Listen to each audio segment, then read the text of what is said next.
কাজী নজরুল ইসলামের একটা প্রবাদ আছে যে আমরা সবাই পাপী, নিজের নিজের পাপের বাটখারা দিয়ে অন্যের পাপ মাপি। এই কথাটার অর্থ এইরকম বিষয় যে আহ, আমরা সবাই আসলে পাপী বা পাপ করি বা খারাপ কাজ করি বা মিথ্যা কথা বলি।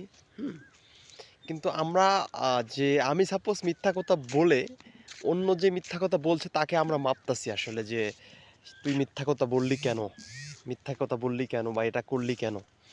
এটাই তো, এর অর্থ এমনই যে নিজে খারাপ সেটা না দেখে নিজেকে নিজেকে শুদ্ধ না করে সে আসলে অন্যর ভুল ধরে বা অন্যর ভালো মন্দ বুঝে, হ্যাঁ, এরকম বিষয়টা তো এমনই জগতের সিস্টেমটা যে সবাই পাপী, সবাই খারাপ, বাট নিজের পাপ দিয়ে আমি অন্য পাপকে মাপতাছি, এরকম বিষয় তো তো সব কথার শেষ কথা এমন হয়, মানে এমন করা উচিত আসলে যে আমরা যে যার জায়গা থেকে শুধরাবো। এটাই নিয়ম বা বোঝা শিখতে হবে যে আসলে কোনটা ভালো কোনটা মন্দ, এরকম বিষয়টা। এটা হলেই তাহলে নিজের বাটখারা নিজেই মাপতে পারবো, অন্যকে ভুল ধরার তখন আর কোনো প্রশ্ন আসবে না। ওকে, ফাইন।